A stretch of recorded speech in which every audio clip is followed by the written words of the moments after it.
Bienvenidos donde quiera que estén. Soy Marcelo Birmacher. Esto es 15 minutos. No pasan todavía las 2 semanas desde el contundente triunfo electoral de Javier Milei en las elecciones intermedias o legislativas del pasado 26 de octubre 2025. ¿Por qué la mayor parte de la prensa internacional no logró anticipar este triunfo que por supuesto también sorprendió a los analistas argentinos? Si uno analiza cadenas de noticias como la BBC de Inglaterra o el diario de New York Times de Norteamérica o la cadena de noticias CNN en español, también con base en Norteamérica, hay un alejamiento de la realidad relacionado con la pátina progresista, por llamarlo de algún modo, que permea todas estas terminales periodísticas. Percibían a Milei como el representante de una así denominada ultraderecha, un término que no termina de cuajar ni de explicar nada en concreto, y más que analizar lo que ocurría en el país, inventaban un concepto de realidad afín a su ideología. Me refiero a la ideología del New York Times, la BBC o la CNN. Es una ideología que tiende a poner en duda nuestros parámetros democráticos tradicionales, la libertad de expresión, la libertad de circulación, la libertad de expresión, y tener una empatía mayor con aquellos que desafían estos valores que fueron los que inicialmente permitieron la emergencia de la primera democracia contemporánea, que fue la norteamericana. Si uno mira en bloque, los padres fundadores de Norteamérica tienen mucho más puntos de contacto con Donald Trump que con cualquiera de estos periódicos que, estando en la oposición, con toda claridad, debieran defender esos valores que supuestamente declaman. Pero vamos a encontrar que esos periódicos, esas cadenas de televisión, son mucho más cercanas a Hamas o a la República Islamo-Nazi de Irán que a la democracia liberal. Y esta toma de postura, que se va haciendo cada vez más hegemónica dentro de estos medios en particular, los distancia de la realidad. El electorado va por un lado y estos medios que estamos mencionando inventan una realidad que tratan de imponer por medio de sus titulares, de sus programas, y fracasan tanto en el anticipo de lo que va a ocurrir como en lo que quieren que ocurra.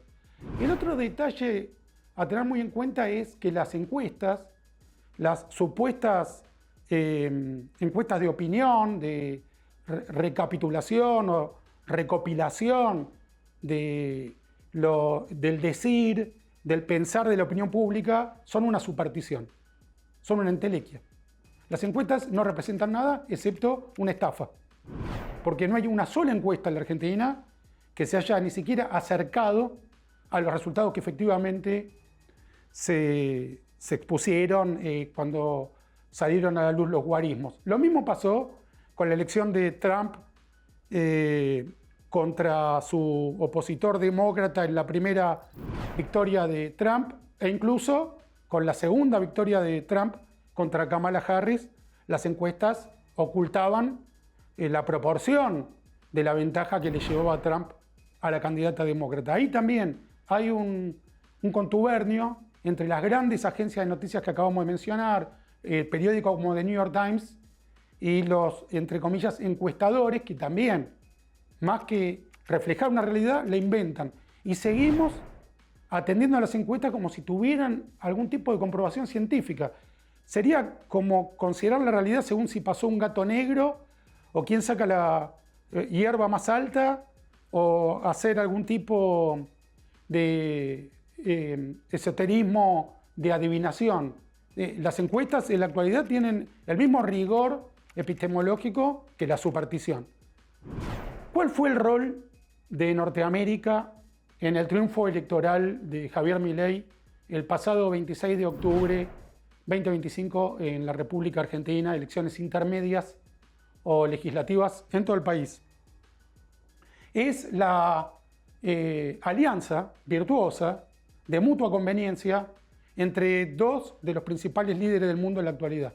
El presidente Donald Trump, que es la vanguardia de la libertad, de la democracia en el mundo en general, y uno de sus mejores socios, que es Javier Milei, que junto con Benjamín Netanyahu en este momento realmente representan un bastión para el Occidente libre, en contraste con líderes derrotistas, como por ejemplo Macron, que sigue el reguero de la Francia de Vichy, de colaboracionismo con el islamo-nazismo, los líderes de Canadá. También tenemos meritoriamente la excepción de la primera ministra italiana, Giorgia Meloni, pero incluso tomando en cuenta que Meloni conduce un país desarrollado del primer mundo, el liderazgo geopolítico de Milei, en consonancia con Donald Trump, es, como reitero, de los tres más importantes del mundo.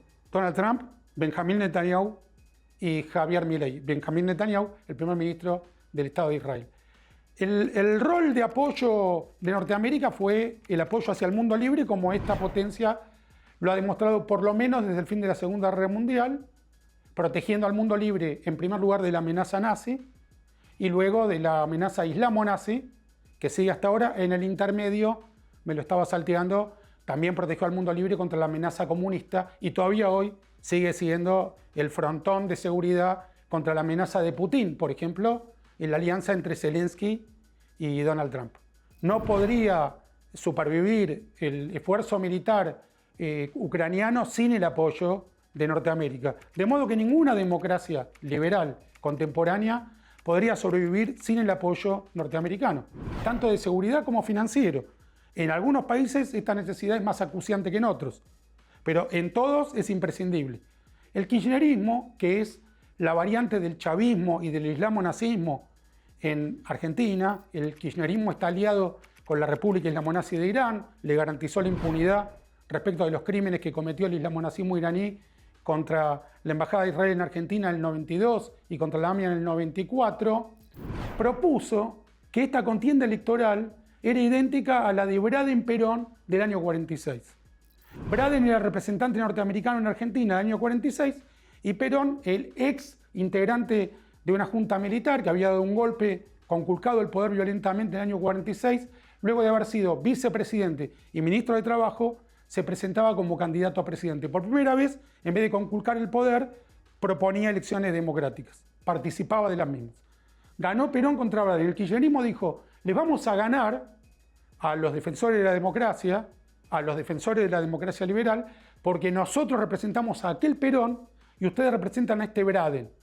Pero cuando perdieron, y perdieron escandalosamente los kirchneristas, dijeron: perdimos porque Trump apoyó a Milei. Es un contrasentido, se iban a ganar por eso.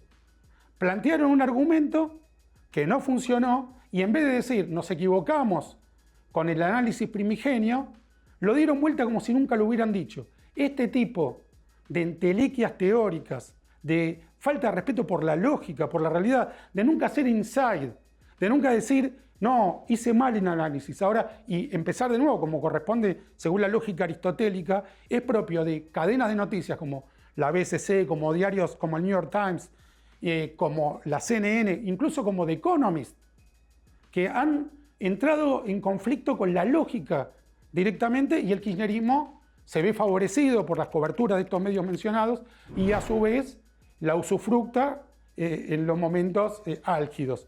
Nuevamente un fracaso afortunadamente del chavismo y un triunfo de las democracias liberales. ¿Por qué es tan preocupante que el periodismo hegemónico, en el mejor sentido de la palabra, no de un modo peyorativo, es decir, los periódicos, los canales de televisión, las cadenas de noticias que durante más de 50 años, desde el fin de la Segunda Guerra Mundial hasta el 2001, hasta que comenzó la gran batalla del islamo-nazismo contra el mundo libre, esté favoreciendo más a los islamonazis que a las democracias liberales? Porque es una contradicción en sus términos. Esos periódicos, esas cadenas de noticias, esos canales de televisión, solo pueden sobrevivir si sobrevive el mundo libre.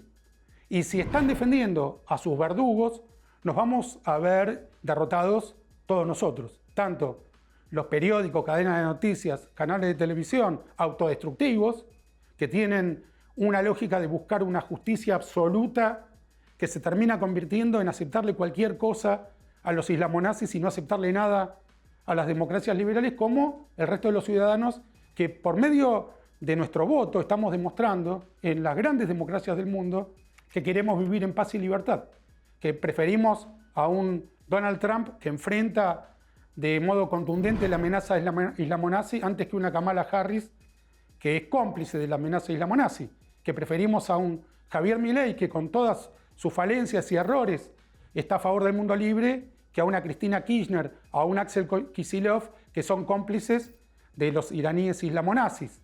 Los periódicos no están reflejando la gran batalla de nuestro tiempo. Las cadenas de noticias no están atentas a lo que está ardiendo en nuestra base, que es la defensa de la libertad, tanto de circulación como de elección de nuestros líderes, como de expresión, contra la amenaza islamonazi. Les doy un ejemplo breve, pero muy contundente. El canciller alemán muy recientemente dijo que por culpa de la amenaza islamonazi en Alemania, a las mujeres les da miedo salir de noche.